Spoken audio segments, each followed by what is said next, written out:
Good afternoon and welcome. My name is Jason Campbell Foster, and I am the Interim Associate Provost and Dean of Students at Boston University. On behalf of President Robert Brown and Provost Jean Morrison, it is my pleasure to welcome all of you to the annual celebration of the lives and legacies of Martin Luther King Jr.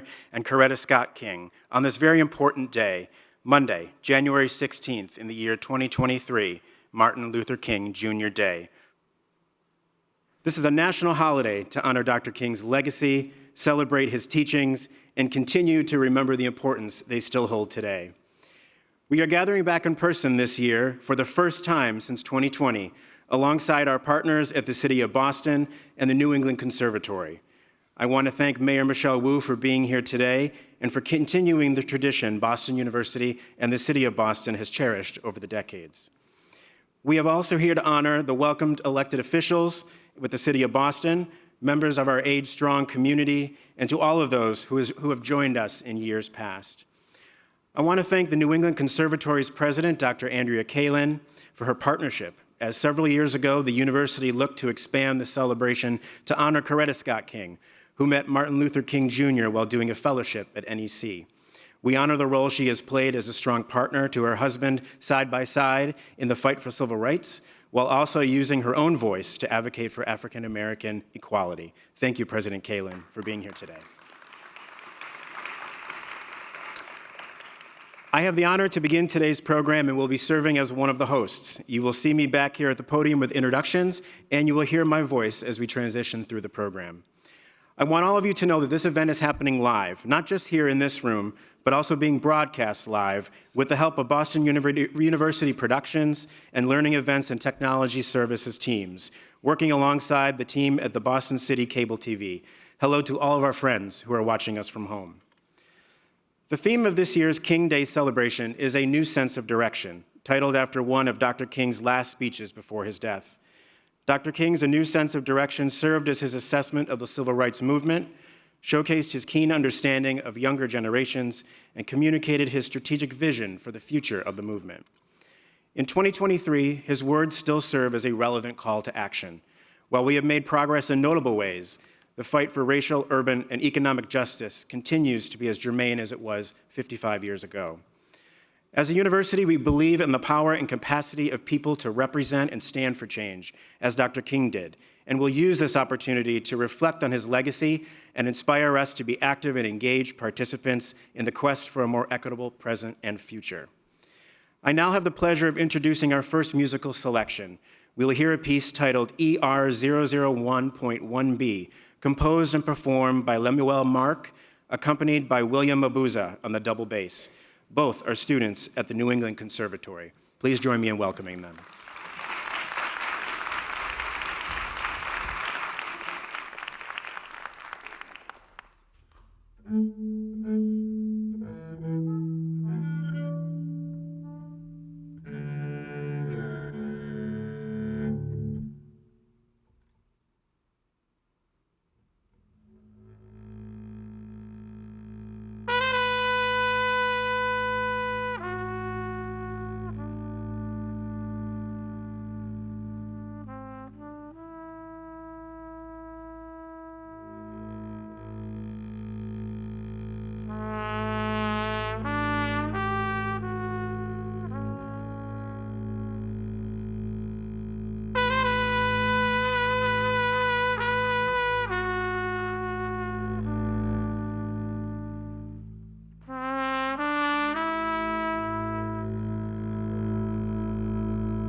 Thank you for sharing that remarkable piece with us.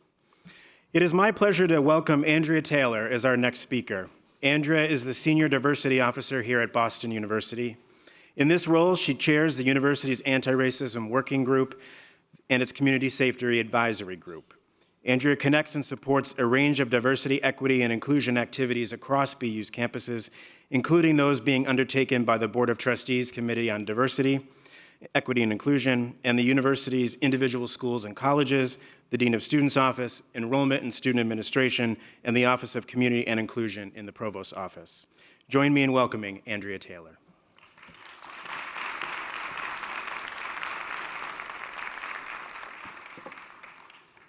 Thank you very much. Good afternoon, and welcome to everyone joining us in person and via live stream to honor the life and legacy of Dr. Martin Luther King, Jr. And I want to extend a special welcome to our guest, Mayor Michelle Wu. As you've heard, my name is Andrea Taylor, and I am the Senior Diversity Officer at Boston University. Today marks the 37th annual celebration of Dr. Martin Luther King Jr. holiday. And this year's commemoration is also a celebration of the Embrace sculpture that was recently installed in the Boston Commons, honoring Dr. King and his wife, Coretta, in the city where the two civil rights leaders began their life together. On behalf of the Boston University community, we are pleased to join in this special celebration of his leadership and legacy. 2023 also marks the 60th anniversary of the March on Washington for Jobs and Freedom, where Dr. King made his famous "I Have a Dream" speech that attracted more than 250,000 Americans in a peaceful protest against discrimination. It is a memorable event in American history and a pivotal moment in the civil rights movement. The message of this movement is still pertinent today as the nation continues to grapple with issues of diversity, equity, and inclusion. Parenthetically, I was there at the March on Washington in 1963 as a teenager. And I wonder if there's anyone else in this room who may have been at that event. I see here. Is there anyone else here? So there are still people alive and well and witnesses, and sadly, we're still working on the same issues all these years later. So we need to keep at it and keep going and try to move forward. I was also accompanied, I might add, by two other BU alums, and my mother, who is an alum of the College of Fine Arts in the 40s, and my uncle, who is a lawyer with 2 law degrees in the 30s, who organized our trip from Charleston, West Virginia to the march. So it's an indelible memory for me and for many of you as well. So today we are delighted to be here to celebrate the important and influential history of this institution and its distinguished alum, Dr. Martin Luther King, Jr., who came to BU in 1951 and became Dr. King by earning a PhD in systematic theology in 1955. The time that he spent at BU and Boston broadly was transformative for him and for the city of Boston. We are honored and humbled to continue celebrating his legacy. His message and the work he began are still necessary and relevant, not only in this country, but around the world. And it is now my distinct privilege to introduce our next speaker, Mayor Michelle Wu, whom we're delighted to welcome back to our campus. Mayor Wu is the first woman and the first person of color to serve as mayor of the city of Boston. She's the daughter of immigrants, a Boston Public Schools mom, an MBTA commuter, and a fierce believer that we can solve our deepest challenges through building community. As mayor, Michelle Wu is working in coalition to deliver bold, systemic change and make Boston a city for everyone. Mayor Wu has been a voice for accessibility, transparency, and community engagement in city leadership. She first was elected to the Boston City Council at the age of 28 in 2013, and she's the first Asian American woman to serve on the council by her as the council president, selected by her colleagues in a unanimous vote. Mayor Wu graduated from Harvard College and Harvard Law School, and she is fluent in Mandarin and Spanish. She lives in Roslindale with her husband Connor and her two sons, Blaze and Cass. It is my privilege to welcome warmly Boston's Mayor Wu. Mayor Wu.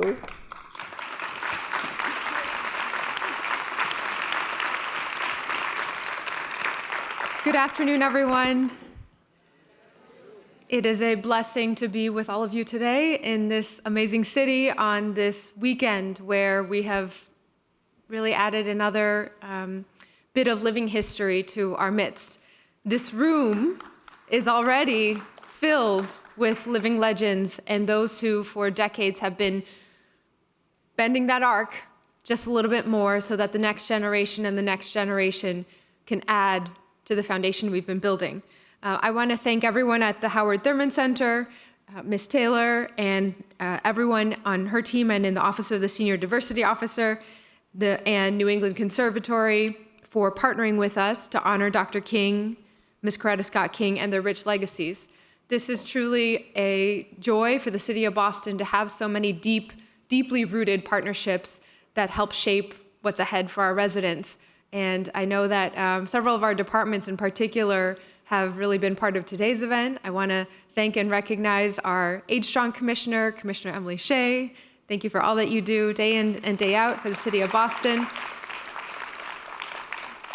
She's sitting right next to our Chief of Housing, Sheila Dillon, for whom there is never an issue too small or too big. And we both share an urgency in that the issue of our day in our city in terms of equity and fairness and who has a shot is centered in the question of who can afford to live here and who can thrive in that housing. We're also joined by our Chief of Economic Opportunity and Inclusion, Shogun Irawu. Thank you for all that you do to keep our city growing and thriving.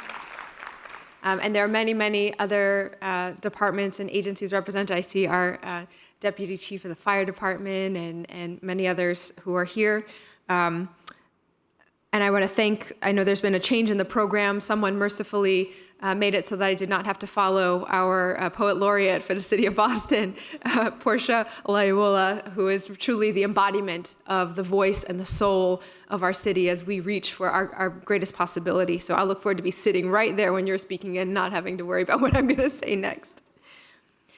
Just last week, many of us watched as, I think it'll flash up soon, this beautiful, powerful new monument, Embrace Boston, was unveiled. It's a sculpture that embodies the love that the Reverend Dr. Martin Luther King Jr. and Ms. Coretta Scott King shared, and the role that this city had to play in that important connection and relationship, and in so many that have given birth to the direction of this country.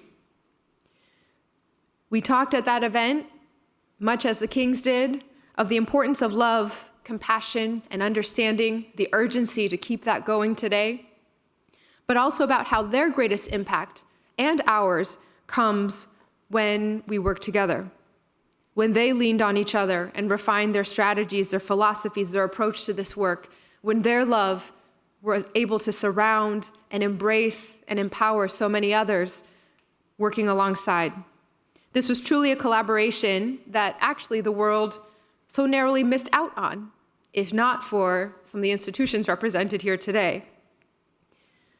These two important leaders found each other because Coretta happened to know a Miss Mary Powell through the New England Conservatory. And because Miss Powell knew Dr. King through her work at the historic 12th Baptist Church, and because Mary decided to bring these two students together. I don't know later in her life if she realized, and if her descendants are fully realizing the mark that one single connection, that her act of bringing people together in love made on the direction of our history. Mary brought these two together here in Boston, and all of us across the city are committed to this day to ushering in the world that the Kings demanded and called for. A world rooted in community, filled with people dedicated to maintaining and embracing that community. We already see the ways in which Boston has over the decades worked to live up to that ideal in the community centers that tie our neighborhoods together, often leading the country for new innovations like the first community health centers anywhere in the United States, or ways in which we were tying together school and community and after school and multi-generational spaces. We've been proud to open new senior centers in the city of Boston over this last year. We also see it in our city in the connections that we can forge over the fierce bond and loyalty that we all have to being Bostonians. A debate about our sports teams on the bus, or in my case, trying to talk to someone on the T and not having anyone reciprocate because it is not considered a space where you're supposed to have pleasant conversation, but a Midwesterner at heart, I will continue to try. And in the young people all across our city who continue to lead the way. In his remarks, in that speech, A New Sense of Direction, Dr. King celebrated the youth of his time, the folks that we today might call our elders. He said that these young people were in spiritual ferment. He spoke of the urgency of bringing them together, whether they were stout radicals or already aligned with principles of love and nonviolence. He was asking his colleagues in that speech at the Southern Christian Leadership Conference to meet our young people where they are. He believed in the unique perspective that young people have.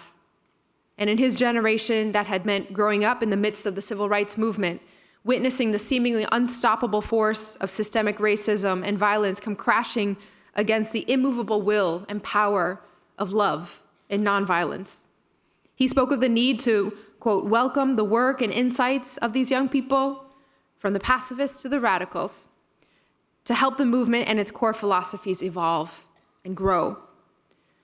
In some ways, today, our young people are raised in a similar climate of urgency, struggle, and awareness. The fights for racial justice and economic justice remain as urgent as ever. And today, we are open and unabashed about the fights for gender and queer justice, climate justice, and reproductive justice. These are all raging around us. In some ways, it can feel daunting, like we haven't made enough progress, that there's so much to do day by day. But we know that progress is not linear, and that it takes compassion, patience, love, and perseverance to achieve and persevere in that progress. In A New Sense of Direction, Dr. King compared the back and forth of struggle and progress to a plane trip he once took, saying that there are times when the tailwinds of triumph and fulfillment favor us, and other times when strong headwinds of disappointment and setbacks beat against us relentlessly. We in Boston are blessed that we have seen over the course of our nearly 4 centuries of history and legacy of activism that those tailwinds can carry us forward more than push us back when we stay united in the struggle. And our city reminds us that no matter how much work we do, the labor of love that is our pursuit and maintenance of equity and equality is never truly done. And that we can only achieve a lasting impact by welcoming all of our young people, and you'll get to hear from 2 very special young people later in this program, Kiara and Gloria, thank you, to join us in this work. We are marking 6 decades since the March on Washington. And sometimes it's said that history can be cycles. When you turn on the TV today, when you listen to the news, there's an overwhelming feeling that we have so much in front of us. The headwinds are quite stiff. But I like to remember that in this city, we have proven our mettle when we've been here before. The Embrace Memorial, the Living Legends, the names that are on some of our most important community spaces: Thelma Burns, Melnia Cass Boulevard. These are names that remind us of what we are capable of, what we have already done together. And I'm sure that with the energy and the determination of our city in this moment, that we will do our part in crafting that next foundation for generations to come to build on. When I started in politics, about a little over 10 years ago, I walked into the door of City Hall for an internship with then Mayor Menino. I felt, in many ways, completely small in that space, maybe not ready for the gravity of the responsibility ahead. But Mayor Menino had such a way of zooming right in, of taking the big, hard issues down to what that meant for every single resident outside their doorstep, for every family across each and every one of our neighborhoods. And with his example, with his dedication, I was able to see a space for myself to be seen in our city government. Today we're in a moment where not everyone feels seen by our democracy, by our communities, even by our neighbors, a space where the bonds and relationships of trust and neighborly connection have frayed in many parts of the world and the country. When we're called in these moments of history to choose between going forward and trying our best to repair and rebuild, or sitting back and letting someone else try to figure it out, it is the way of this city to charge forward and ahead. I believe that is at the kernel of a little bit, as we heard from Martin Luther King III at the ceremonies over the week, a few days ago, that it is a bit at the kernel of both the choices of Dr. King and Ms. Coretta Scott to find their way to Boston because of what our city represented. In the movements for freedom, for abolition, for marriage equality, for civil rights, and climate justice, and all that is in front of us today, this city has shown that when we dig into our deepest selves and embrace what is possible, when we keep our eyes trained on the horizon, not just for what feels convenient in the moment, but what the next generation truly deserves, that is how we tap into our reserves to do more and to do so right now. And so I ask for everyone in this room and all across our city for your continued partnership, for your continued compassion, for your continued love, as we really strive to show that more is possible in this moment, and that at the city level, Boston can do it better, Boston can do it differently, and Boston can truly be a city for everyone. Thank you so much, and thank you for celebrating with us today.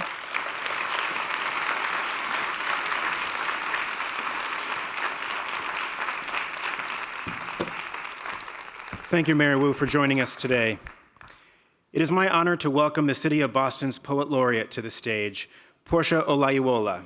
A Jamaica Plain resident, Portia is the artistic director at Mass Leap, a literary nonprofit organization in Massachusetts serving youth artists. She has also co-founded the House Slam, a poetry slam venue at the Haley House Bakery Cafe in Roxbury that offers a free poetry slam and open mic events twice a month. Portia is the 2014 Individual World Poetry Slam Champion and the 2015 National Poetry Slam Champion. In 2018, she was named by GK 100 as one of Boston's most influential people of color. Please join me in giving a warm welcome to our Poet Laureate.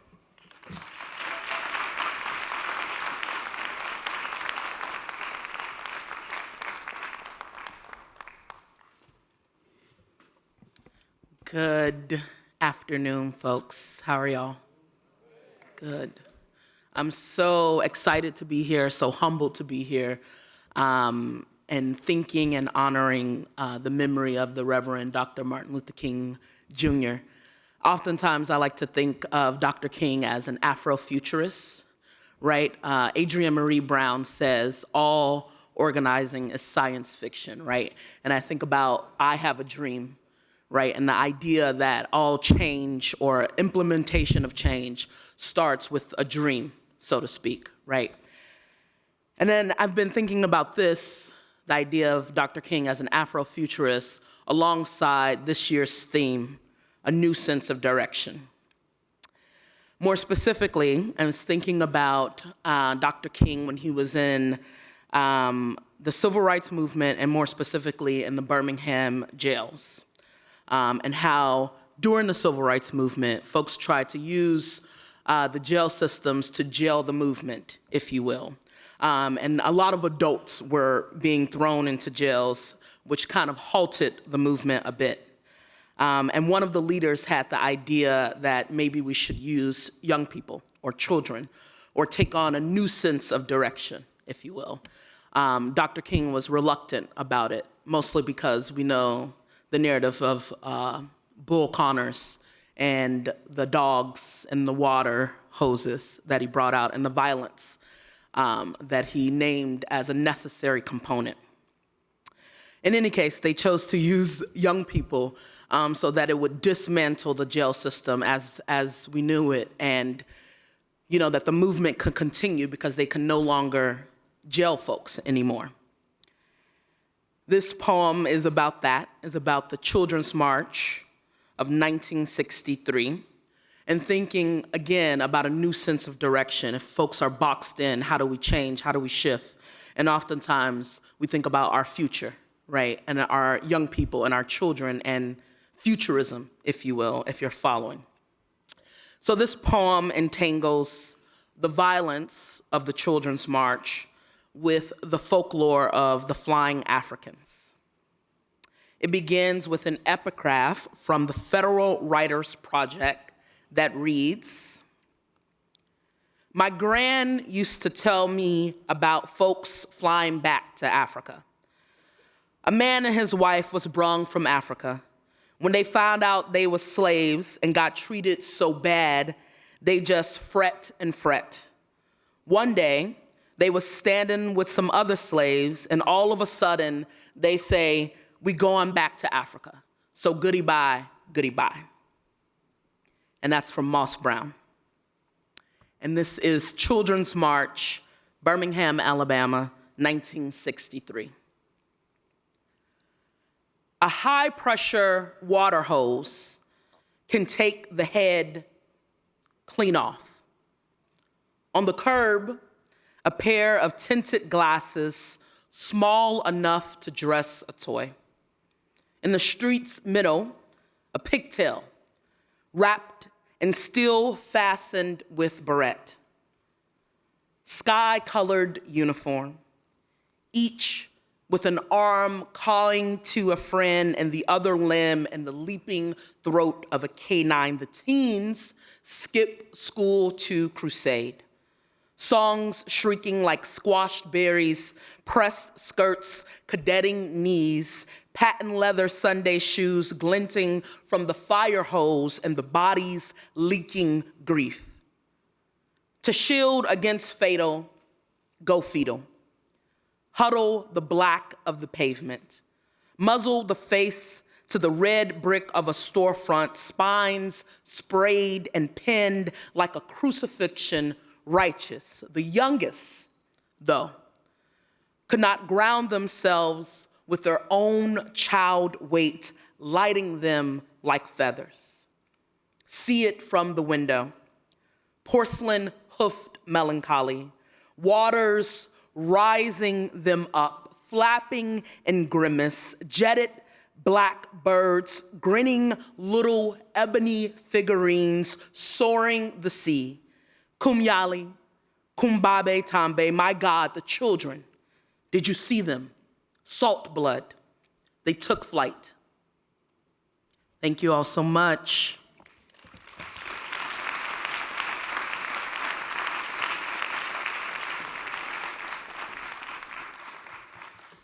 Thank you, Portia.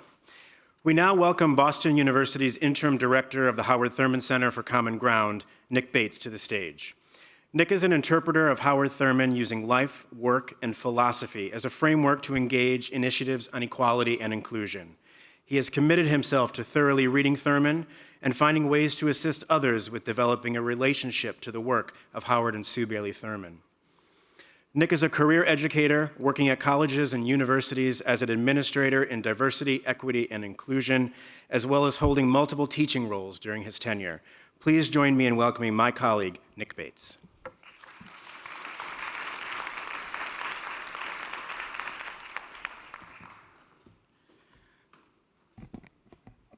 So I spoke to my mom last night. She's probably watching, so hi, Mom. And she was looking at the program, and she said, "Why is it listed as Nick Bates right here?" And I said, "Well, what do you mean that's my name?" She said, "Your full name is Nicholas Bates. And so for the purpose of this, today I will be Nicholas Bates, because I don't want to get in trouble, y'all. I really don't." In our committee meetings, we pushed for a theme that honored the radical king. There's often this tendency to sanitize Martin Luther King Jr. to only specific moments in history as if he didn't evolve, as if he didn't change his mind. So often you hear people quote from the "I Have a Dream" speech, and they talk often about the content of people's character. And while those are great words by Martin Luther King, he had other things to say. So today's theme, A Sense of a New Direction, honors last year's theme, Where Do We Go From Here, Chaos or Community? It speaks at length about the things impacting blue-collar families and working-class families, which we felt is important to people in this room, but also the city of Boston. It speaks intentionally about the importance of challenging morally corrupt governments that have continued to underserve minoritized communities and disenfranchise them. It paints a picture about how urban violence, about poverty, and other systemic failures in our communities have decimated our communities and prevented the progress for all. Additionally, it acknowledges King where he was in that moment. He was coming off what he would consider some victories in Birmingham, Alabama, and the South as well, and emerging into learning and engaging northern campaigns in cities like Chicago and Cleveland as well. So we thought it was important to make sure we shared that sentiment today with you all in this MLK Day celebration. And lastly, I am going to talk about Thurman later, and I'm so excited to talk about one of Martin Luther King's teachers. However, I'll end with this quote from A Sense of New Direction, which is one of my favorites. "For the evils of racism, poverty, and militarism to die, a new set of values must be born. Our economy must become more person-centered than property and profit-centered. Our government must depend more on its moral power than its military power." Thank you.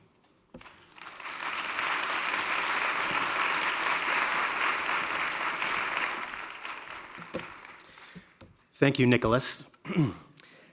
Next, it is my pleasure to introduce to you Chiara Lamantas. Chiara is a member of Boston University's class of 2023 in the College of Arts and Sciences.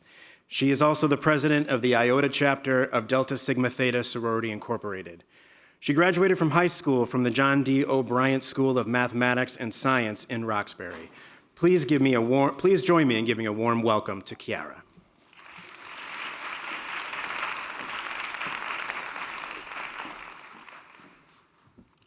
Good afternoon. The following is an excerpt from Martin Luther King Jr.'s sermon, The Drum Major Instinct, delivered on February 4th, 1968, at the historic Ebenezer Baptist Church in Atlanta, Georgia. If any of you are around when I have to meet my day, I don't want a long funeral. And if you get somebody to deliver the eulogy, tell them not to talk too long. And every now and then, I wonder what I want them to say. Tell them not to mention that I have a Nobel Peace Prize. That isn't important. Tell them not to mention that I have 300 or 400 other awards. That's not important. Tell them not to mention where I went to school. I'd like somebody to mention that day that Martin Luther King Jr. tried to give his life serving others. I'd like for somebody to say that Martin Luther King Jr. tried to love somebody. I want you to say that day that I tried to be right on the war question. I want you to be able to say that day that I did try to feed the hungry. And I want you to be able to say that day that I did try in my life to clothe those who were naked. I want you to say on that day that I did try in my life to visit those who were in prison. I want you to say that I tried to love and serve humanity. Yes, if you want to say that I was a drum major, say that I was a drum major for justice. Say that I was a drum major for peace.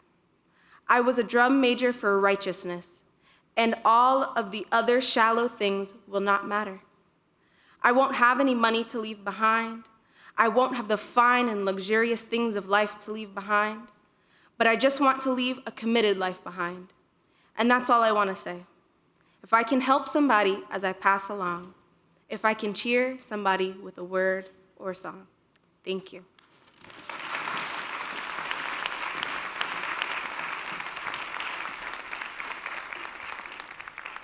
It is my pleasure to welcome New England Conservatory President Dr. Andrea Kalin to our program. Dr. Kalin, New England Conservatory's 17th and first female president, began her tenure in January 2019. Dr. Kalin's deep commitment to musical excellence, her strong relationship with faculty, and her profound sense of responsibility for music education are hallmarks to her exemplary leadership. Dr. Kalin is fundamentally committed to advancing the place of music in the world and to strengthening connections among composers, performers, and audiences. A trained musicologist and pianist, she holds a PhD in musicology from the Eastman School of Music, where her research centered on 20th century American music. She serves on the Board of Trustees of WGBH, the Board of Directors of the League of American Orchestras, and chairs the Pro Arts Consortium. Please join me in giving a warm welcome to President Kalin.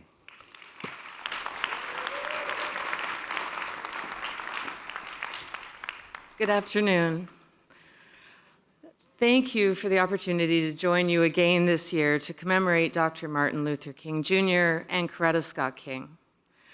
This day is one not just of recognition and celebration, but also a reminder of our responsibility to continue the unfinished work of the Kings. Their lives are examples of how remarkable courage can create consequential change. They chose lives of purpose to make life better for all. That took courage, that took hope, and every day it took a leap of faith. Coretta Scott King's courage was well evident in her pursuit of education, moving beyond the limited opportunities available to her in Alabama and the discriminatory obstacles to her education in Ohio before coming to Boston in 1951 to study as a soprano at New England Conservatory, graduating with a music education degree in 1954. And it was on the steps of NEC's Jordan Hall that Coretta Scott met Martin Luther King Jr. for that first blind date that soon became the profound love story celebrated in The Embrace, the powerful sculpture unveiled Friday on Boston Common. Coretta's voice, her excellence as a singer, earned her admission to NEC. But it is how she used her voice that is so remarkable, so exceptional. She used the same voice that was central to her own education to educate America about injustice and the need for nonviolent movement to make our country more just and fair for all. She envisioned and created freedom concerts to raise money for the civil rights movement, designing her programs to weave dramatic storytelling with poetry and song. She gave more than 30 such concerts and donated all the proceeds to the Southern Christian Leadership Conference. Coretta Scott King continued the work with Dr. King for 14 years, traveling across America to change our country, facing racism and threats every day. And she continued that work for another 38 years after Dr. King's assassination. At NEC, we're inspired by the example Coretta Scott King set for us as musicians as well as people. When our country tried to silence her, she used her voice to change our country. On this day, we're reminded that we're reminded of the work that remains and our responsibility to continue it. In his speech, A New Sense of Direction, Dr. King said, "Let us be those creative dissenters who will call our nation to a higher destiny, to a new plateau of compassion, to a more noble expression of humaneness." We know music can be a vehicle for that noble expression. Recently at NEC, we made a commitment to increase equitable access to music education for children in Boston. Thanks to Mayor Wu's partnership and the generosity of an anonymous donor, more children in Boston will have the opportunity to engage with music from their earliest years. We want every child to be able to use their voice in song and in life, just as Coretta Scott King did. In her 2004 commencement speech at NEC, she reminded us, "Your labors can help to awaken the hearts, souls, and spirits of the coming generations to greater truth, beauty, peace, and harmony, thereby advancing the coming of the beloved community." We have much work to do. And on this day that calls us to action, let us lift our voices for change. Thank you.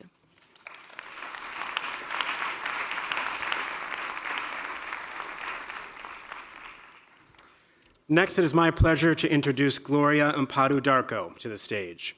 Gloria is a member of the Boston University's College of Arts and Sciences class of 2024, serves as a student ambassador for the Howard Thurman Center for Common Ground, and was a recipient of the Menino Fellowship in 2021 to 2022. Gloria.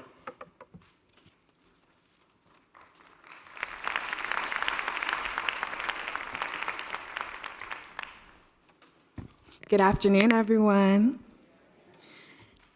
Derek L. Williams, PhD, aka Prof. D, or Blue Collar Scholar, is an activist academic, communication specialist, and experienced college student program developer. Inspired by Dr. Martin Luther King Jr. while growing up in the small coal mining town of Graysville, just outside of his birthplace of Birmingham, Alabama, he has been speaking before audiences since the age of 4. Derek comes from a humble working-class family as the great-grandson of an Alabama black belt sharecropper, grandson of a coal miner, and son of an iron worker and daycare child educator. Fostering a personal connection with students to facilitate lifelong learning stands at the center of his zeal for teaching. His educational philosophy can be summed up in a quote by Dr. King. "The purpose of education, therefore, is to teach one to think intensively and to think critically." As a first-generation college student, William started his educational journey at a community college and has never forgotten the professors there who inspired and influenced him. He would go on to receive his BA in Communication Studies and Psychology from Upper Iowa University, his MA in Communication Studies from the University of Northern Iowa, and his PhD in Communication Studies from Southern Illinois University at Carbondale, where his research combines studies in critical race theory and masculinity studies. At Southern Illinois University, he held affiliated faculty status in Women, Gender, and Sexuality Studies, Black American Studies, Health Education, and Communication Studies departments, where he taught several courses on gender, race, class, sexuality, sports, and media. Additionally, Derek served as the assistant director of the Center for Inclusive Excellence at Southern Illinois University, where he assisted with the daily operations for the Black, LGBTQ, Women, and Latinx resource centers. He has 21 years of experience teaching undergraduate and graduate courses at the University of Northern Iowa, UNI, Southern Illinois University, SIU, John A. Logan College, JALC, Case Western Reserve University, CWRU, Baldwin Wallace University, and Cuyahoga Community College Metropolitan Campus, Tri-C, where he currently teaches in the Communication Studies Department as a full professor. He was recognized as a 2017 to 2018 nominee for the Outstanding Teaching Award by the Ohio Association for Two-Year Colleges. In 2019, he was awarded the Tri-C's Ralph M. Bessie Excellence in Teaching Award, in addition to being recognized by Ohio Magazine for Excellence in Education. In 2020, he received the League for Innovation in Community Colleges Teaching Excellence Award. He is involved with several innovative projects in the humanities from grade school to graduate courses. As a 2019 to 2020 recipient of the inaugural Jack, Joseph, and Morton Mandel Humanities Faculty Fellowship, Derek designed a curriculum for K-12 students that teaches public speaking skills by examining the rhetoric of Carl B. Stokes and his historic mayoral tenure as the first Black mayor of a major U.S. city. Working closely with the Cleveland Humanities Collaborative, CHC, a partnership with Tri-C and CWRU, he has been involved with 2 CHC projects. In fall 2019 and 2020, he was selected to co-teach a graduate seminar course entitled Teaching Careers at Community Colleges, designed to give CWRU graduate students in the humanities, arts, and humanistic social sciences an introduction to community college teaching. During the summers of 2020 and 2021, he co-facilitated CHC's 3rd and 4th annual Reading Social Justice, the Ansfield Wolf Book Awards, AWBA, seminar, which attracted faculty from across the country to participate. He continues his work with AWBA as a senior mentor where Derek advises new seminar leaders. He received the Faculty Innovation Grant, FIG, for 2 consecutive years, 2019 and 2020. Awarded to the Tri-C full-time faculty to support innovative projects and to design and implement new tools to enhance instruction and increase student learning outcomes. Recently, he completed an Ohio statewide course on effective online teaching practices during spring and fall 2021, hosted by the Association of College and University Educators, ACUE, which supports his current research focused on digital disparities and educational access. In fall 2021, he was awarded the Faculty and Leadership Sustainability Award for his work integrating environmental justice issues into the classroom, as well as Ohio Association of Two-Year Colleges, OATYC, teaching grant for creating a new curriculum that addresses digital technology in communication. In summer 2022, he served one of the lead faculty in the Jack, Joseph, and Morton Mandel Youth Humanities Academies Collaboratory Teaching Seminar. As Tri-C's 2022 Diversity, Equity, and Inclusion recipient, his work with inclusion and equity remains crucial to his work on college campuses and surrounding communities. This fall, he will complete ACUE's Educator Inclusive Teaching for Equitable Learning microcourse, in addition to serving as co-chair of the Roxborough Elementary's Diversity, Equity, and Inclusion Committee. Mentoring and literacy are passions for Derek. His community work involves coaching in the Cleveland Heights Youth Basketball Recreation League. In addition, he facilitates a community-based group called Brooks Brothers Briefings designed to promote the power of reading. Dr. Williams will take the stage to share opening remarks on the theme. Following his opening remarks, Nicholas Bates will join him in conversation related to the theme and the opening remarks. Thank you.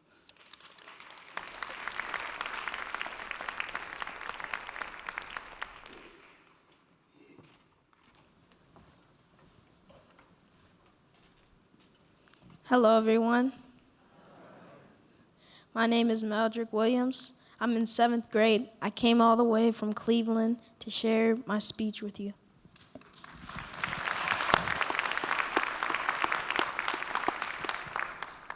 Hi, I'm Ella.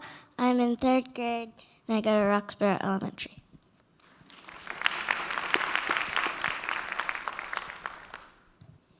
Okay, so my speech is about my curious superpower. Spider-Man spins powerful webs. Wonder Woman has incredible agility. Superman can fly. The superpower I have is just as amazing and is obtainable by anyone. It is curiosity. Instead of casting webs, you can cast very important and interesting questions that can lead you to want to explore. Curiosity helped Dr. Martin Luther King Jr. achieve great success. Curiosity can lead to innovations, discoveries, and strategies for social justice and peace. A defining moment in young Martin's life that sparked his curiosity was in a shoe store with his father. He was prohibited from purchasing shoes from the white section of the store because of his race. This caused him to question racial segregation and inequality. Reading is a great way to satisfy one's curiosity. Dr. King did not just read books and forget what he read. He took knowledge and inspiration from the books and tried to incorporate the things he had learned from those books into his surroundings. For example, one of his favorite leaders and inspirations was Mahatma Gandhi. He read books about Gandhi standing up and fighting for his rights with peaceful protests. Because of his curiosity and Gandhi's example, Martin led many marches and protests as well. While everyone can access curiosity like Dr. King, they have to develop it. That is why I think curiosity is the best superpower. You do not have to be like Superman and come from planet Krypton to get superpowers, or be bitten by a radioactive spider to get spider-like abilities. Anyone can access this superpower if they recognize its incredible ability and develop the skills to explore critical questions that lead to a dream of peace and a better world.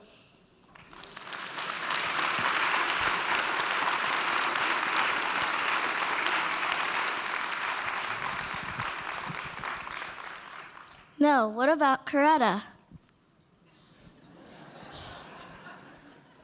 Coretta's courage. C is for courageous. Miss Coretta Scott King courageously worked alongside Dr. King. O is for organizing. Miss Coretta Scott King organized many civil rights events in the King Foundation after King's death to continue working with civil rights. R is for respect. Miss Coretta Scott King deserves just as much respect as Dr. King. E is for everlasting. Miss Coretta Scott King made an everlasting impact on the world. T and T is for terrific talent. Miss Coretta Scott King was a terrific talent as a civil rights leader. And A is for an amazing woman from Alabama. This spells Coretta's courage.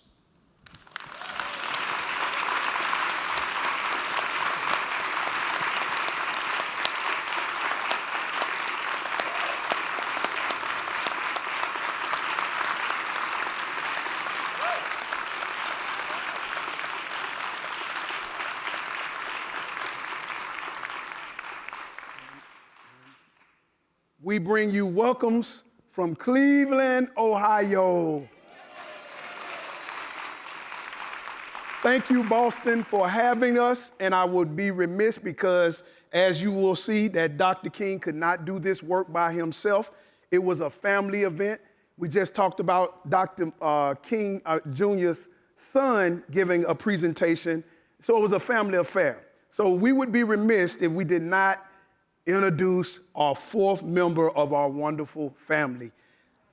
In the second row here is Ella and Meldrick's mother, my beautiful partner, Megan Jones Williams. Can you still stand?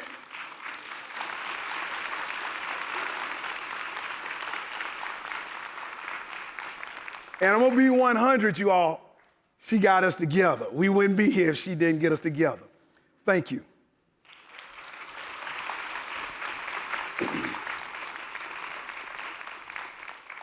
I would like to extend a warm thank you and gratitude to Ms. Victoria for sharing those wonderful words.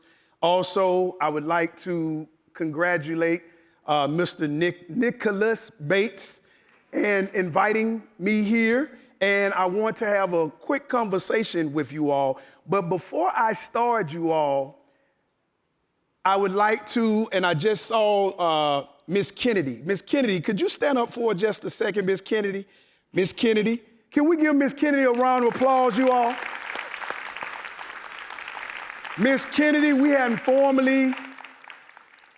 formally met, but Nicholas has told me such great things about you, and I just wanted to thank you personally for all of your hard work and organization for making the Thurman Center what it is in the legacy of Dr. King and Howard Thurman, Sue Thurman as well. All right, y'all. I came to talk to Boston, AKA Beantown, all right? And this is just the audience that I wanted to see. Because when I was first coming in, the music was playing, and I saw people dancing, moving into their seats and the likes of those things. I want you all to know that this Dr. King and Coretta Scott King is a celebration.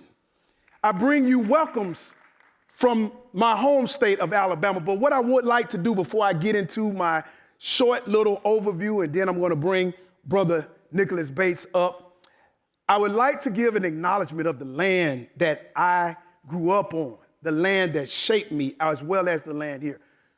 I would like to give an acknowledgement to the Massachusetts and the First Nation, indigenous that are here.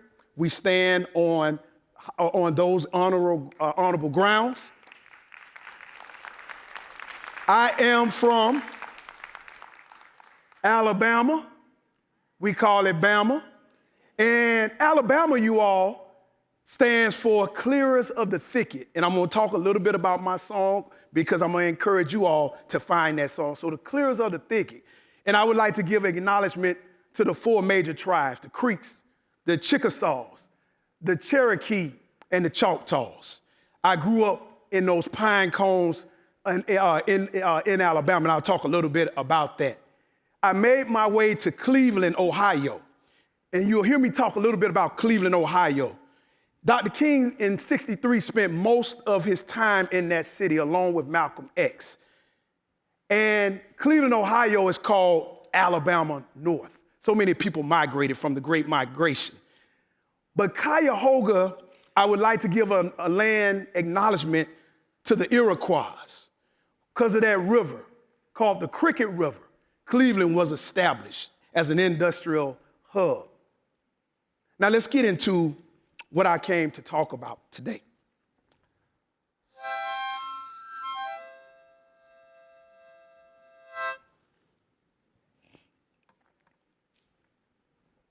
I found my song in Gainesville, Alabama, Bertha Williams, and in Epps, Alabama, my grandpa, Nathan Williams. Come up in the Black Belt. There was a young man by the name of Burl C. Coleman, known as the country blues singer as Jaybird Coleman. When he was 12 years old, he was plowing in the fields. They called them work songs. And they gave him a harmonica, and he would blow his life in that harmonica. Now, Jaybird Coleman migrated to Birmingham, where I would later be born. My grandfather, Nathan Williams, and my grandmother, Bertha Williams, they migrated to Birmingham. It's called the Magic City. 3 precious minerals make that city what it is. It's iron ore, it's limestone, and it's coal. My granddad would grow up to be a coal miner, remembering them songs that Jaybird Coleman sung in those fields about struggle, about sojourning. My song is never over. And I want you all to understand that your song isn't over. And even in my granddad's last days, I remember my granddad who was in the coal mine. I remember his last breaths. Deacon of First Baptist Church in Graysville. I remember my granddad on the respirator. And here was a life. And I made it a point that I would continue my granddad's song. So this is what we want to talk about, the sojourning song. What does that mean? My dad, youngest of 10 children, Bertha Williams and Nathan Williams. My dad was raised in a 2-home coal miners' house, is that they used to call it. But my granddad remembered those songs he heard as a boy, Jaybird Coleman, that talked about the coal miner life. I want to share one thing about my granddad. He had diabetes. It was one morning, he couldn't get his boots on, and I have boots on today to honor my granddad. He used to wear Stacey Adams boots as a deacon. Granddad was sitting down at that table, y'all. I'm telling you this song. My grandmother Bertha, seeing that the diabetes had ravaged his body, he's sitting there struggling to get his boots on, feet swollen. My grandma Bertha said, Nathan, you can't go down there in that coal mine. Not today. And my granddad said, Bert, we got 10 children here. I got to go. That's the song that I carry in my heart. That's what Dr. King is talking about, that drum major instinct. My granddad lives with me, and I carry his song with me. Now, we're here in the great state of Boston, great city of Boston. Massachusetts, a great state. First thing we did, you all, we're driving from Cleveland. I wanted my kids to find their song. And we're talking about the Niagara movement. And we're moving through New York State. And I wanted my kids just to imagine the songs that were Earl when people made it all the way from that lower belt of Alabama to New York State in Canada. I wanted my kids to see that snow out there and the sacrifice that people made to find their freedom. The second place that we visit first place we visit when we got here was the African Meeting House. We didn't even unload our bags, you all. We went there and we stopped and our kids got out and we wanted to touch that building. That was the first building, one of the first building, freestanding Baptist churches. I wanted my kids to see that. And I would be remiss that when we talk about songs, I'm here in the city of Boston and so much work was done by Mariah Stewart, Frederick Douglass, Lord William Garrison, Wendell Phillips. They spoke at that place. I wanted my kids to find that song. So important. Second place we went when we were here in the great city of Boston, we went to the Boston Harbor. It was cold. We were out there. But I wanted my kids to see that because I want them to understand the American contradiction. That at the same time, you had these 13 colonies, and you had Americans standing up in defiance about being taxed and those things and standing up to a British government, but at the same time, they were enslaving individuals. When we understand the paradox of this song, we can find the song of Dr. King. We can hear it in his voice when he talks about the mountaintop. I've been to the mountaintop. I had a chance to look over. We will get there as a people. When he talked about I have a dream, and Nicholas and I are going to talk about the I have a dream, he talks about it in 3 parts. Why is this important? Why is this significant, you all? Is that Dr. King, as well as myself, as well as each and every one of you all, have one of the most powerful things that we can do to navigate this experience. Now, the song just continues. I'm going to say that again, my great Boston people. The song just continues. It doesn't end. Didn't end when my granddad went down in that coal mine, those coal miner songs. And on Sundays when he sung, I'm not worried about my soul. I'm not worried about my soul. I'm not worried about my soul. I'm not worried about my soul. It would be in Birmingham. Those same songs from the field hollers, blue collar people, stood up to Bull Connor as we heard so adamantly. It is the song that we need to continue. Now, I want to leave us with this. We understand that each of us have a voice. Nina Simone, the great singer, artist, activist, had this to say. She said that the human voice is the greatest instrument. The human voice is the greatest instrument. And when we listen to Dr. King, when we listen to Fannie Lou Hamer, when we listen to Mariah Stewart, and let me go back and give Mariah Stewart her props. She was the first black woman to give a public address that could have cost her her life. That's how much she believed in freedom. It would be remiss for me to let that go in vain.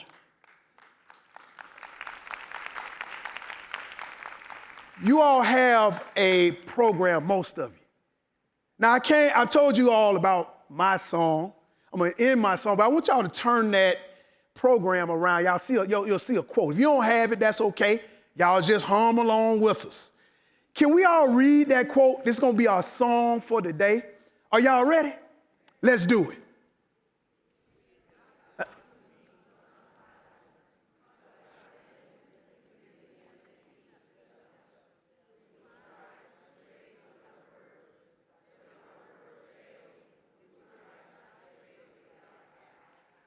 When our words fail, we're going to continue with our acts. That's that sojourning song, you all. That's the sojourning song in the 1980s. My mom, who was a child care worker, and you all will hear this, I come from a legacy of teachers. My mom was an early childhood educator. And I'll never forget a cold, chilly day in Birmingham, 1980.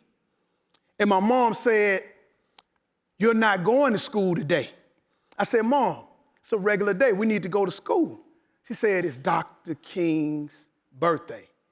1980, y'all. We know that Coretta with the push, and as my daughter said, you all, Ella, named after Ella Baker, the great civil rights activist. Sister Coretta pushed for that day to be a federal holiday that we're here. My mother kept us out. And it takes those small acts of singing. And what the Alabama school system did, it was so many kids being out, they called it a teacher's work day. But it kept going on.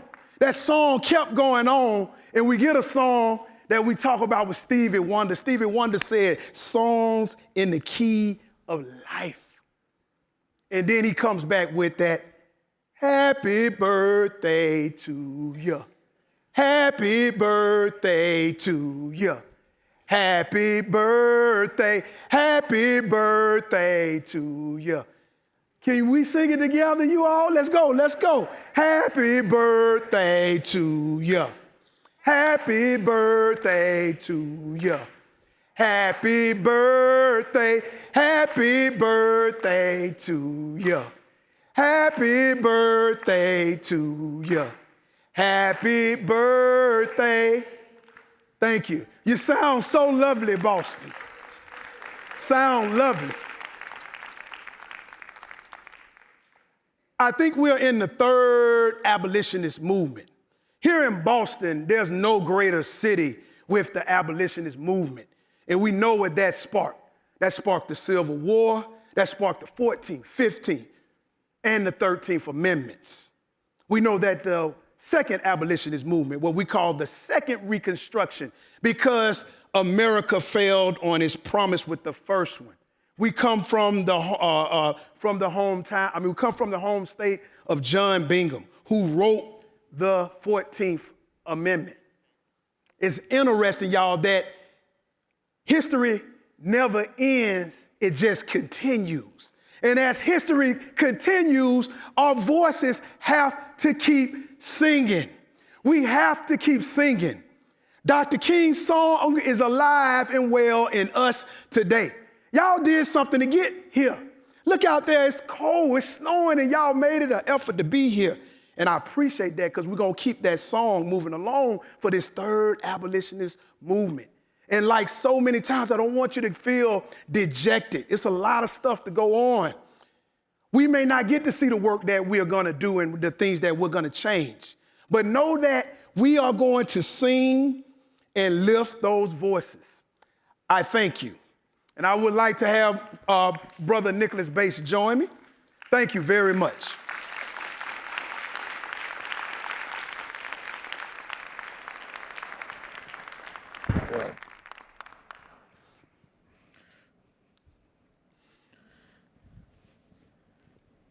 So I'm somehow supposed to ask like a question.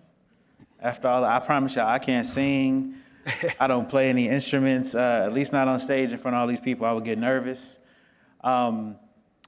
It's an honor to have you here and speak to our theme, but also share this wonderful connection with music, and to highlight the experiences of blue-collar and working-class families. This theme is really important. You all see images. The image on the screen right now is highlighting the Poor People's Campaign. So this particular speech was delivered a few months before Dr. King's assassination at the Southern Christian Leadership Conference at one of their annual retreats in preparation for the Poor People's Campaign. So when Dr. Williams says that King was not finished, unfortunately, his life was taken from him and taken from us before he could embark on the significant pieces of the Poor People's Campaign. His work still continues in us. And so some of those images you see on the screen were chosen intentionally to honor that. I want to ask you this question, Dr. Williams. I'm going to start here. There are many MLK Day celebrations across the world, and some are different than others. There are many that choose the most prominent public intellectual who often has one of those like New York Times bestsellers that's a coffee table book, that is someone who isn't exactly a representative of the communities that they're speaking for. So for you, in choosing this moniker, this name, this title of blue-collar scholar, I want to know, what does that mean for you? And additionally, in your bio that Gloria read so eloquently, there was a piece that said activist, academic, and I noted that activist was placed before academic. I was wondering, could you speak to those two things and how Dr. King has shaped those for you? Oh, thank you, Mr. Bates, for sharing that. One of the things I would talk about is how I was raised. I grew up in Graysville, Alabama. Graysville, Alabama was also known before it, small little sleepy town, 12 miles from Birmingham, as Gin Town. So it was the only small little city that had where people came, what they call settling up. And this blue collar ethic that I got is just from seeing the people that I lived around. My grandmother, Martha Rayhill, my mother's mother, she talked about my grandfather, Joe Lyons, being a sharecropper in the Black Belt of Alabama. And she talks about a day where she was a little girl and she went to the settling place. They called it settling up, the sharecropping. And my granddad could read and write. And my grandpa Lyons, the store owner, as we know with the sharecropping, you would have to pay for the land, rent the land. You would also have to pay for the tools and those things. And the store owner wanted to give my grandfather about a quarter of what his crops was worth. And my grandfather refused. My grandmother says she was about 8 years old when she saw that exchange. And the store owner told my grandfather, he used a derogatory term, but he told my granddad that they're coming to get him. Everybody knew what that was in Black Belt, Alabama.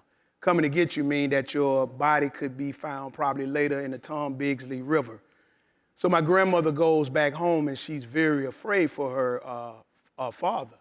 And she talks about the experience of my grandfather, Joe Lyons, having to be on his porch and stay up all night to try to protect his kids and go out in the fields. So when you ask me about blue collar, it's more of a lineage. It's more of the sacrifice and the struggle that my family has made from the Black Belt to Birmingham. My dad was a iron worker, and that's who I am. And that's, that's what runs through my veins. So the blue collar is basically honoring the lineage. And every time I come into a classroom, that'd be Cleveland, Boston, Milwaukee, I always want to sound like my grandmama, my grandpa. And my students, they laugh at me. They say, Professor D, man, you really country. And I said, that's exactly what I want to intend, because that's the voice of my folks. And I want to keep it that way. The activists. That's really important. My daughter is named after, again, Ella Baker, the great organizer. And I love what the poet said about organizing and those things, like science fiction and those things. And Ella Baker worked with Dr. King. And it was the chief architect of the largest youth movement, what we'll talk about a little bit later, SNCC. All those pioneers, Diane Nash, Stokely Carmichael, John Lewis. So the activist is always going to go first. And the blue collar, I go back to the activist, where I got that from is Patricia Hill Collins, who I just absolutely love. Her and Bell Hooks influenced my work, and Patricia Hill Collins was the 100th president at the American Sociology Association. And she said one of the most radical things that an activist in education could do is teach at a community college. So I heard that, and I said, I got to call Professor Collins. So I got in contact with Professor Collins. I said, Professor Collins, did you say this quote? I just wanted to make sure. And she said, yeah, that sounds like me. So that I took that call at the community college. And at the community college level, I'm with the students that are like me. I wasn't set to go to college. I was set to go into, and I would have been okay with that, I was set to go into the iron mill. My dad worked at American Cast Iron Pipe Company. I spent some summers there. And I was never selected if you went back to go to college. So for me to be in college and for me to see students that looked like me, students that had to navigate first generation, community colleges are first contacts for Black students of color more than any other institutions out of the K through 12. So it just was natural for me to go there and be that. And I think that my work is to be that type of activist education. Blue collar scholar also comes from Carter G. Woodson. Dr. Carter G. Woodson, who is the founder of Negro History Week, which we'll celebrate next month, that turned into Black History Heritage Month. Reason why Carter G. Woodson is at the center of my pedagogy is that Carter G. Woodson based his work on teaching. And that's, again, the root I come from. My aunts, my cousin, my younger baby sister, Christy, who's watching. She's taught kindergarten in Birmingham for 20 years, following that legacy of my mom. So Carter G. Woodson, who worked as a coal miner and have this thing of teaching, to deliver the teaching. That's the most important thing. So that's kind of the blue-collar scholar, activist, academic. All right.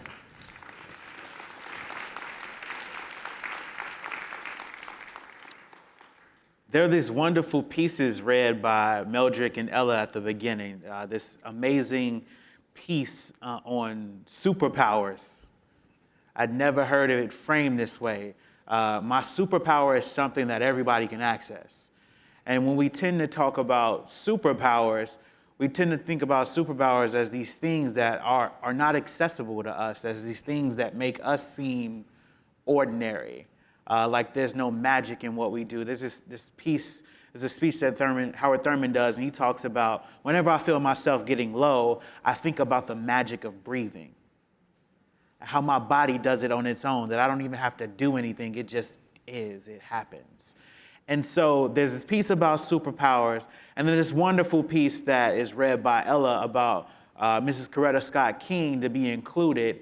And I love how how they look at all of these elements that make up Dr. King, not just teachers, but all of these other elements that make him so incredible. And they also acknowledge how there are other people that contribute to the journey or the song, to use your theme, of Martin Luther King.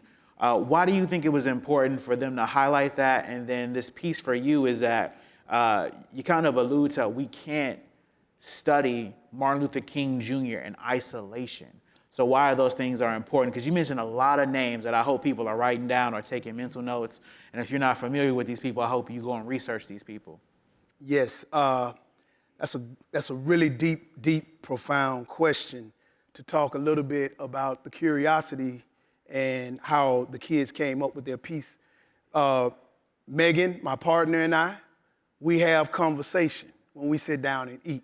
So we're eating and we're thinking about these things, and you know, Mildred is a curious person. So one of the books that he read about the life and times of Dr. King. And one of the things, you all, is that when we look back at our youth, you can plant a seed in a youth that may not grow for a long time, and you may not see that growth. Now, I want to give my props to Miss Catherine Billingsley, because that photo that y'all saw, I was a 4-year-old getting in front of an audience and speaking like like the kids. And Catherine Billingsley mentored and helped me find my song and those things. Some other great, wonderful women, Miss Janie Welch, Miss Lavinia Jones. All of these women helped me learn that song. So with Dr. King, there's something that planted the seed, and this connects us to Howard Thurman.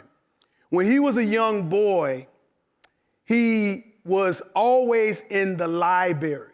And there was a famous, a woman that isn't famous. I hope someone write a book. There's not a book on her. Her name was Annie McFitters,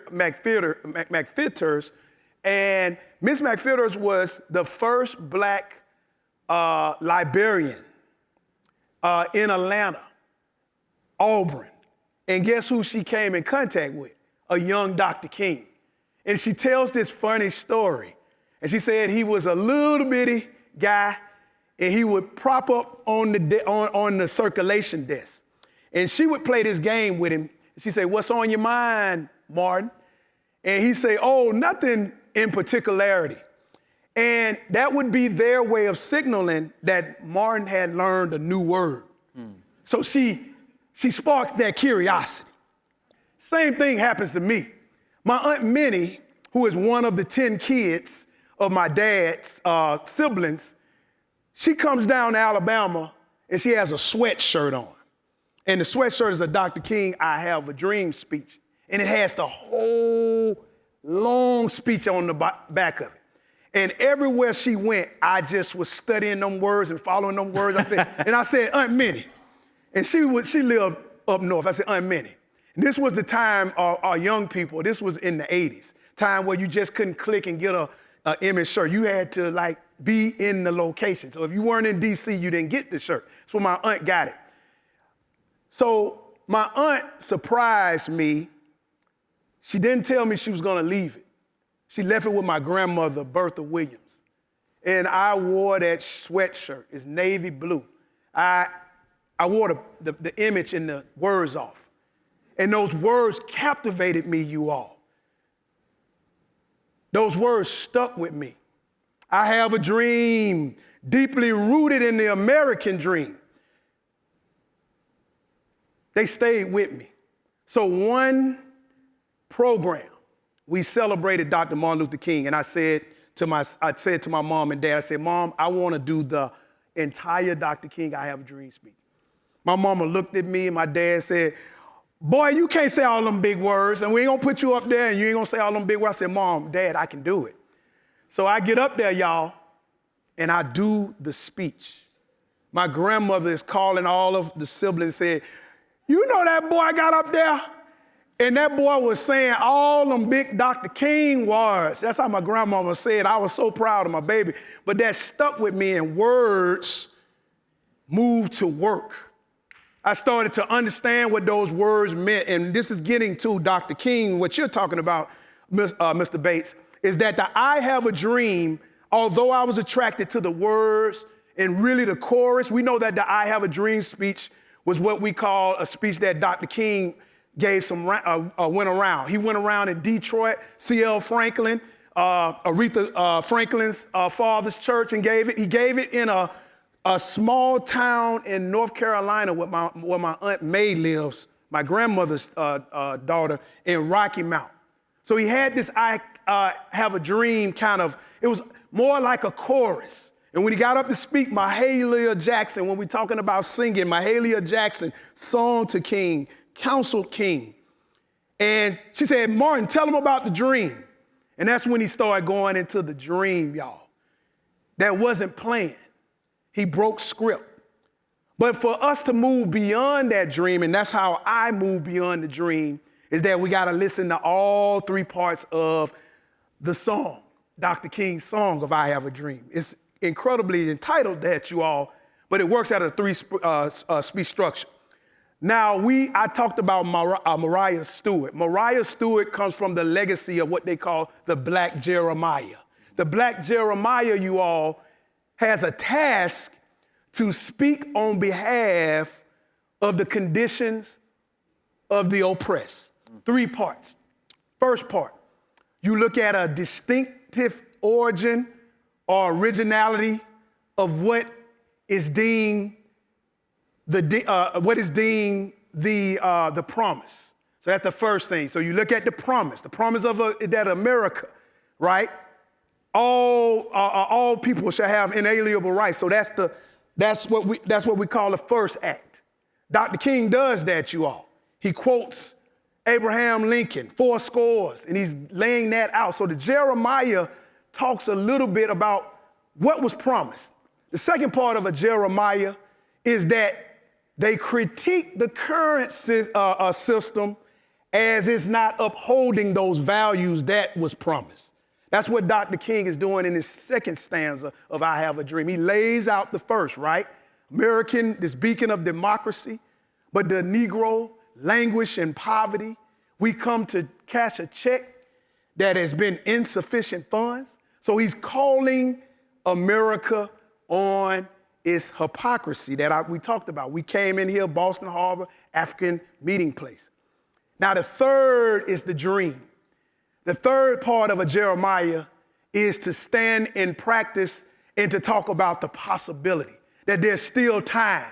There's still that word HOPE, which centered Dr. King. There's still time to live up to those things. So when we listen to the dream, we're looking at what Dr. King says should happen if we so do the things that are promised in the first and the second. I like to break it down like this, MB. I'm in the city of Boston, you all, and I would be remiss. I'm a person of words, but I like to move words to action.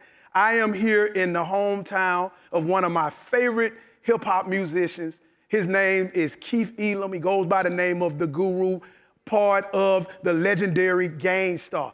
Gifted, unlimited rhymes universal. Guru said this. He said,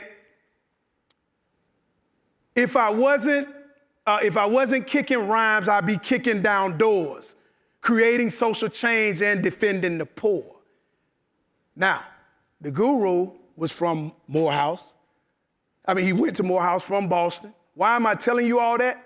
Is that his mother, Barbara Elam, was a librarian, you all. She got him to understand the power of words.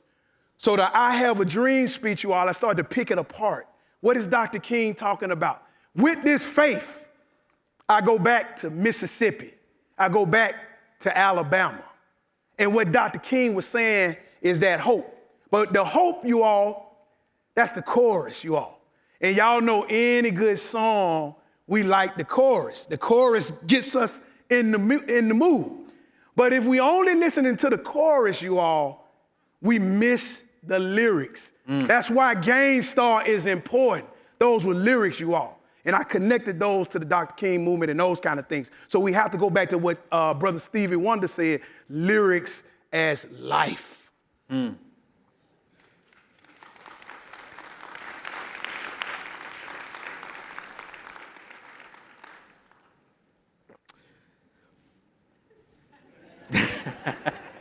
Right. There's this wonderful way that you weave in the women of the movement, which is particularly special. 3 years ago, on this MLK Day, in this very same room, under the sort of organizing of Catherine Kennedy and Kenneth Elmore, Ms. Kennedy is the former director of the Howard Thurman Center for Common Ground and the first ever paid director of the Howard Thurman Center for Common Ground. And President Kenneth Elmore, shall I say now, was the former associate provost and dean of students. There was a celebration of the women of the movement that included a celebration of Aretha Franklin, Coretta Scott King, and Sue Bailey Thurman. And I had the privilege to help organize some content and research some things for this piece. Spent a lot of time in the archives here at Boston University in the Gottlieb, thanks to wonderful people like Sean Noel, who helped us today as well with some images. and reading some things from Sue Bailey Thurman, getting some things about Coretta Scott King, and reading this interesting work about Aretha Franklin seeing her voice as an instrument. And so when you talk about this idea of song, but also weaving into the women of the movement, how they've been instrumental in bolstering and making sure these movements thrive in so many different ways and layers, why is that important for you to continue to highlight in your practice? So much so that you even named your daughter after one of the women of the movement. Absolutely, and I call it, Brother Bates, the Ella effect. That's what I named my dissertation, and it's all about the works of Ella Baker. And is my daughter, when she gets up, the first thing she wakes up to is a photo of Ella Baker, because I want her to understand the importance of the work that she did. Now, in the other picture is another hometown shero, Angela Davis. And my work is informed by that. Women are at the center of the teaching experience for me, Black women. My mother was my first teacher, staying at home with us and instilling to us who we were as people. My mother was an activist. She went around the small town because she was a young mother. My mother was a mom at 18, and I came along at 20, my mom and dad. And my mom understood community. And that's the thing I want to talk. We need to sing community. That's why I had y'all sing with me, and I'm not sing at you. My mother would go around the community for young women who had children that were still in high school and get their child. My dad did a thing called +1. He always took another child with him. So it was 4 of us. It's my younger sister, Christy, my younger sister, Shantae, and my older brother, Eddie Jr. And we never were in a house where it was just us. We would show up and there'd be a new child, and Mama, whose child? That's such and such up the street. So my mother used to do that, and I picked up on that. So the Ella effect, and what I wanted to do with the Ella effect is, how can I take those strategies and the things that I learned from First Baptist Church, my mom, my dad, and to do that into mentoring. That's what Thurman did for King. King was an unfinished product when he came here.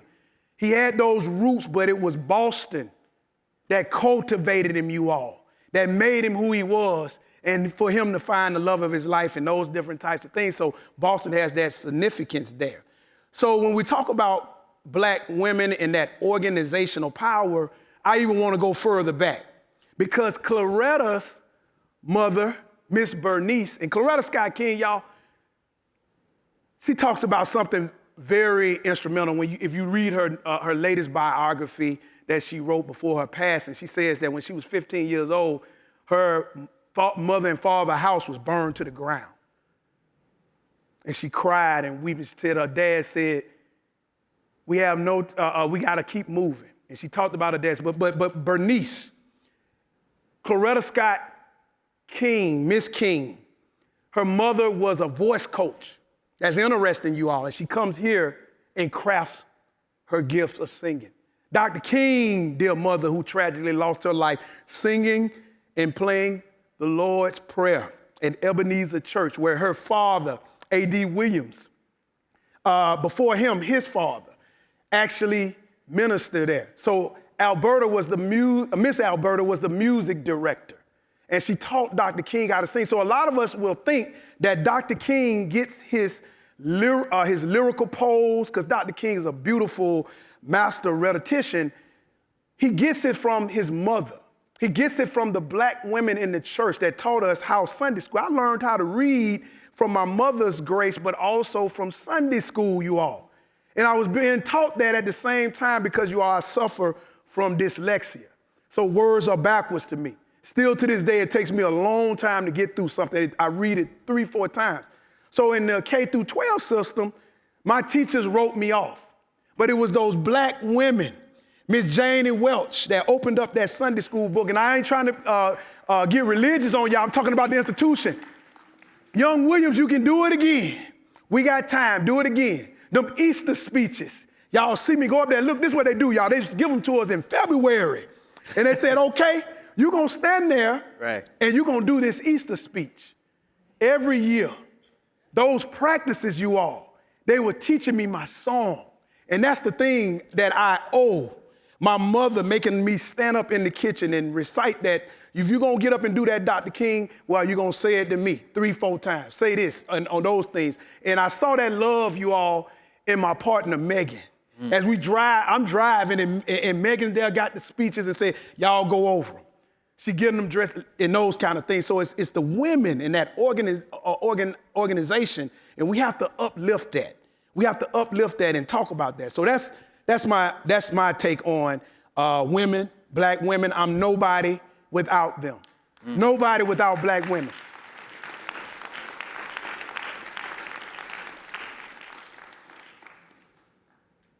So in 1953, there's this guy, right? His name is Howard Washington Thurman. He was brought to Boston University's campus by then President Case to create an inter-religious or interfaith worship at Marsh Chapel here at Boston University, which was a traditional Methodist institution and church. He was brought from San Francisco, where he helped co-found the Church for the Fellowship of All People, one of the first recognized and known interracial, interethnic, interfaith churches in this country. You mentioned this guy a lot. There's this book that you and I were talking about earlier, Jesus and the Disinherited, written by Howard Thurman, where he outlines a 5-part sermon, actually, right? When we talked about King working over things several times. Jesus and the Disinherited started as a 5-part sermon called The Significance of Jesus. It also had an earlier name, The Temptations of Jesus. But in it, he is alluding to Jesus as something that we can study as a subject. He also alludes to Jesus as being one of the highest forms and symbols of hope and love. Now, we were talking about what you knew about this book and what you know about what this book meant to Dr. King. And I just wanted you to elaborate on that in the audience, as you alluded to Thurman several times, being a teacher, and what this impact on King could be, right? We also know that Howard Thurman was actually classmates with Martin Luther King's father at Morehouse. And additionally, King's last year here at Boston University was Thurman's first year here at Boston University. So King would sit in the back and take copious notes of some of Howard Thurman's sermons. And there were some jokes from time to time with his friends. They would say, man, King, did you get all of that? And he would go, yeah. And they would turn to each other like, nah, he don't understand. It went over his head. So I really want you to explain a little bit more about what you understand about the connection between the two of those people. Mm-hmm. So if Ebenezer Baptist Church, the city of Atlanta, gave Dr. King his song, I would say that Mr. Howard Thurman gave him his lyrics. And I want to break that down a little bit. A great debt is owed to Brother Thurman and Sister Sue Thurman. And what I mean by that is that this book here that you're referring to, it is reported by LaRon Bennett, who is a great scholar, was the scholar of Ebony magazine from Chicago, great city of Chicago that we love. And he said that Dr. King carried a copy of this text around with him everywhere. And he would use this as a way of introspective meditation. So not only did he give him this inner peace to go out and do that hard work, and we talking about that blue collar work, that's that labor work. Dr. King gave his life doing what, you all? Breaking his route and going back to Memphis to help those sanitation strikers. And he uses those things in the labor. But this book is paramount, and Thurman does not get enough credit because, you all, Thurman gave the spiritual foundation, but he also gave the strategy of the civil rights movement.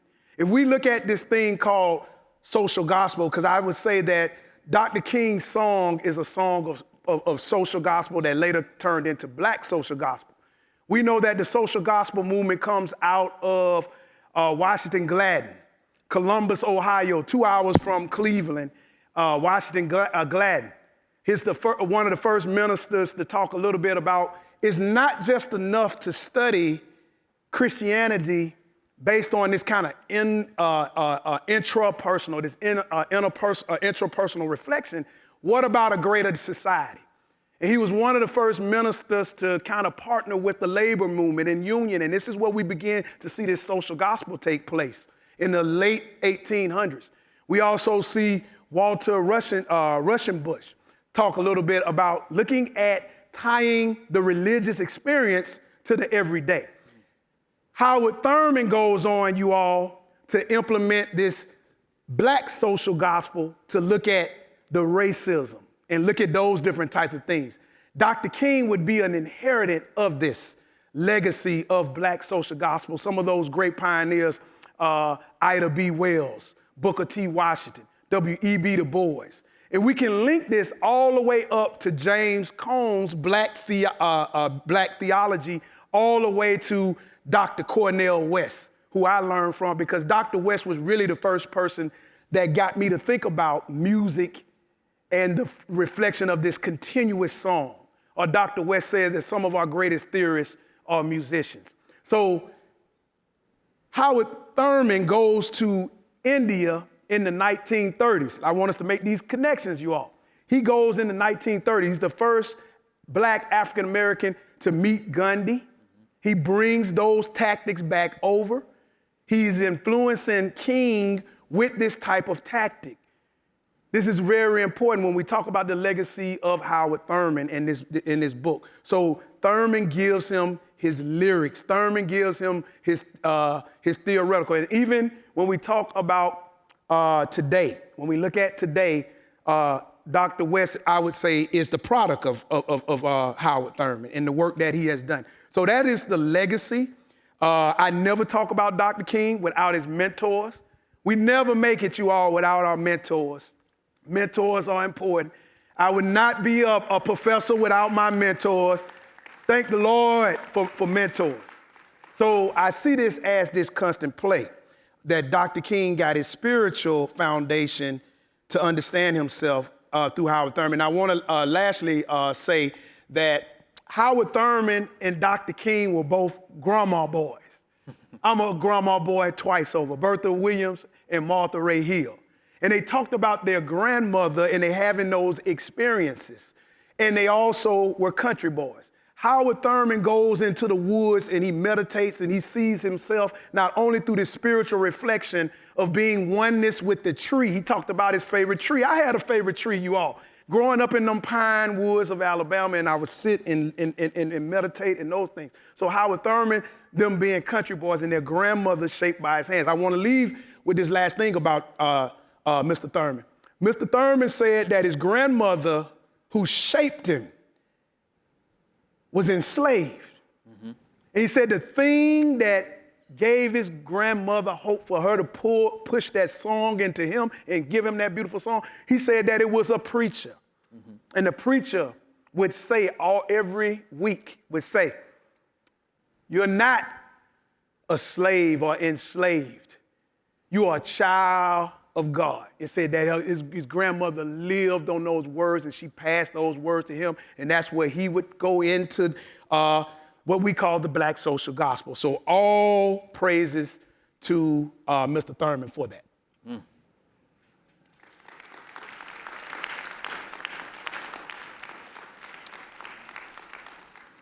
Mm.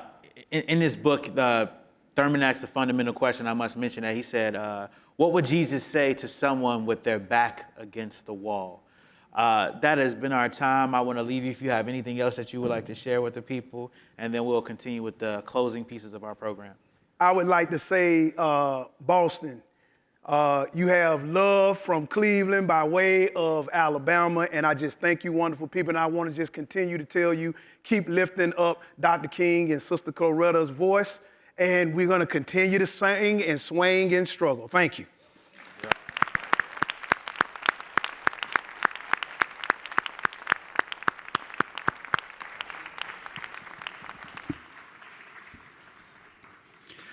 We will now hear a musical selection titled ETM Congregation, composed and performed by Lemuel Mark, a student at the New England Conservatory.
It is my pleasure to introduce my colleague, Victoria Sahani.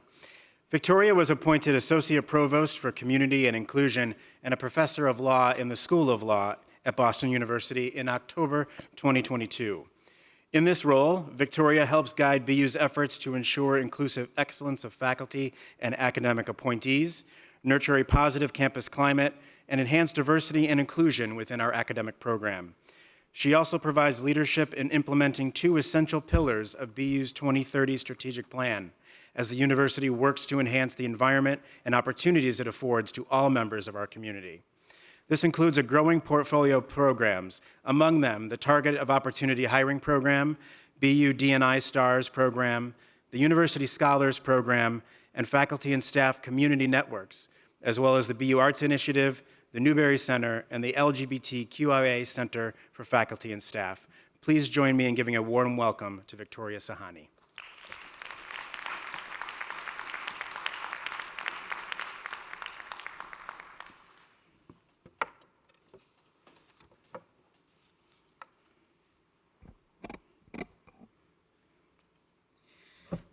Good afternoon.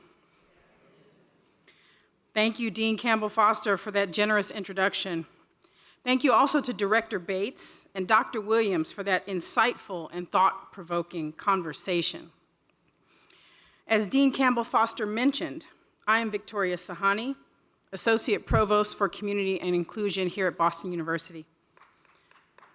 Oh, thank you. On behalf of Provost Morrison, I join with the Dean of Students, the Howard Thurman Center for Common Ground, and the Senior Diversity Officer in thanking all of you for being here and holding space with your neighbors as we celebrate and honor the life and legacy of Martin Luther King Jr. and Coretta Scott King. As Mayor Wu reminded us earlier today, in the speech, A New Sense of Direction, King recommits to his philosophy for mass social change and liberation through nonviolence, even in the face of wars abroad, economic discrimination, and inadequate living conditions, which seems very familiar to us living today. Warning against the temptation of despair, King reignites our energy for change in the face of adversity, saying, quote, "In any social revolution, there are times when the tailwinds of triumph and fulfillment favor us, and other times when strong headwinds of disappointment and setbacks beat against us relentlessly. We must not permit adverse winds to overwhelm us as we journey across life's Atlantic. We must be sustained by energies of courage or engines of courage, in spite of the winds. This refusal to be stopped, this courage to be, this determination to go on, in spite of, is the hallmark of great movements," end quote. 11 months before he was assassinated, Dr. Martin Luther King Jr. expressed these sentiments publicly on television as well. On May 8, 1967, he was interviewed by NBC News anchor Sander Vanacker in Atlanta at the historic Ebenezer Baptist Church. The interview was recorded on color film, and at many points during the conversation, King looks directly into the camera, though he is talking directly to the viewer.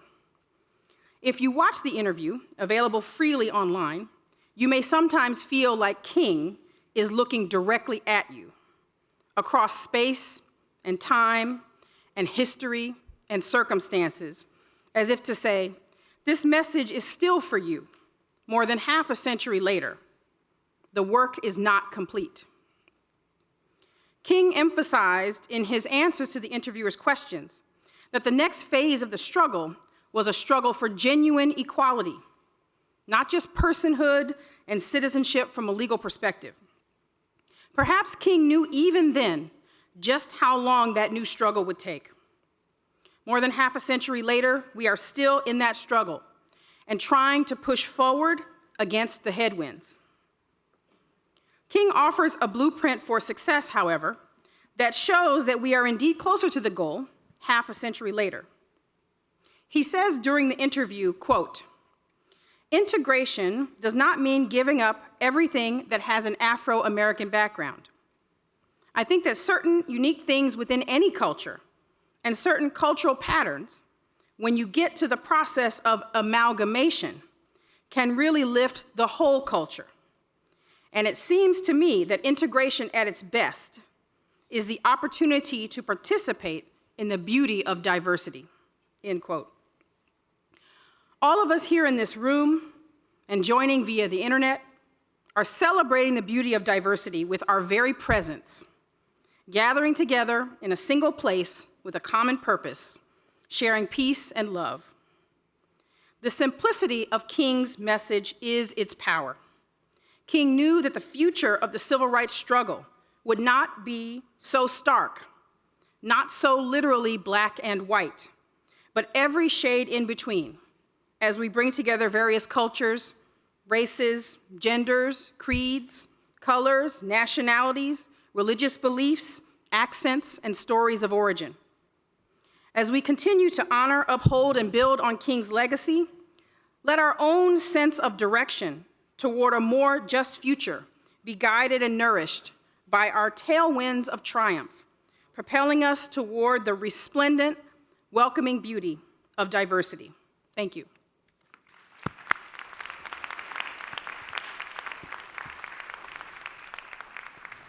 Please welcome Nicholas Bates back to the stage for the closing of today's program.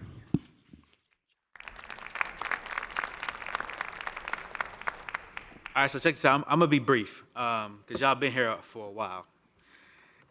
Somebody clap like, yeah. So the experience of love is either a necessity or a luxury. If it be a luxury, it is expendable. If it be a necessity, then to deny it is to perish. These are the words from Howard Thurman's book, Disciplines of the Spirit. It's the last paragraph, last sentence of the book.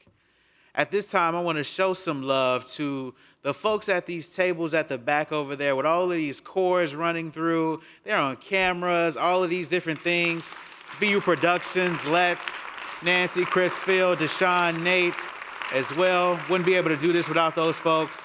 Thank you to the mayor's office. Thank you to the senior diversity office. Thank you to our wonderful students. They have the day off and classes don't even start till Thursday. So they don't even have to be here. So we're happy that they're able to join us. Thank you to you all for coming in. Danielle's backstage, tremendously helpful and core to running this operation. Carla, Amber, all of those wonderful folks. If I said some names and I missed your names, it's because people are ready to get out of the room and I'm so sorry. So I think I said everybody's name. At this time, we're gonna end with a sing-along. I wanna bring Rosine Lindsley, CFA 23 to the stage to lead our sing-along, and then the show is over. I'm gonna get out the way because I don't sing. I told y'all that.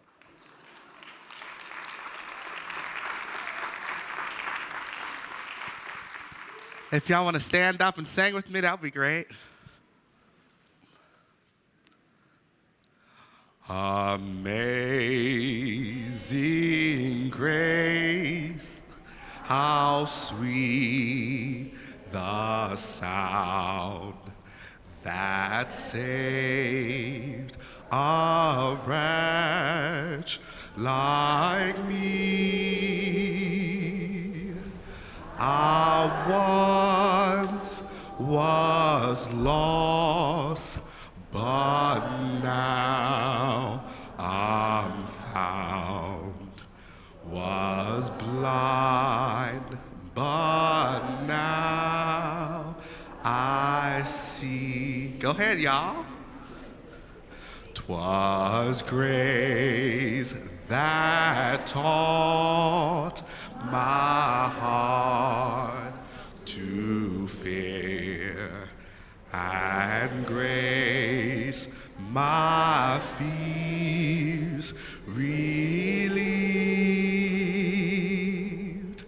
How precious did that grace appear, that hour I first believed.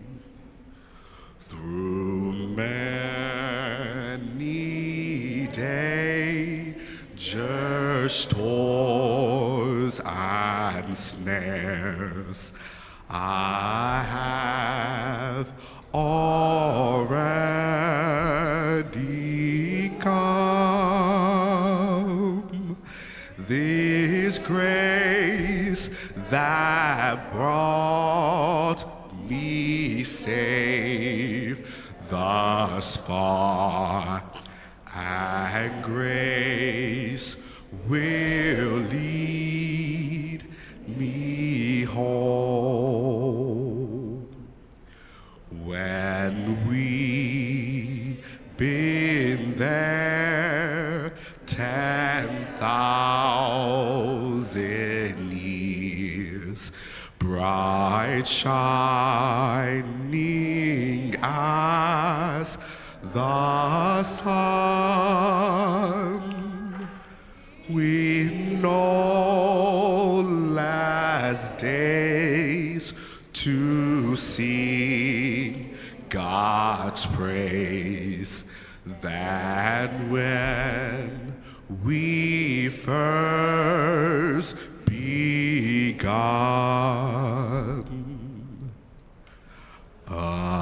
Amazing grace, how sweet the sound that saved a wretch like me. I once was lost, but now I'm found.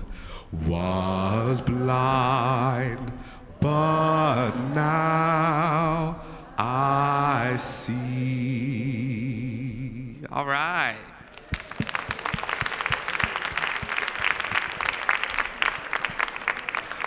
This little light of mine, I'm gonna let it shine. This little light of mine, I'm gonna let it shine. This little light of mine, I'm gonna let it shine. Let it shine, let it shine, let it shine. All through the neighborhood, I'm gonna let it shine. All around the neighborhood, I'm gonna let it shine. All around the neighborhood, I'm gonna let it shine. Let it shine, let it shine, let it shine. Lift every voice and sing, till earth and heaven ring. Ring with the harmonies of liberty. Let our rejoicing rise high as the listening skies. Let it resound loud as the rolling sea.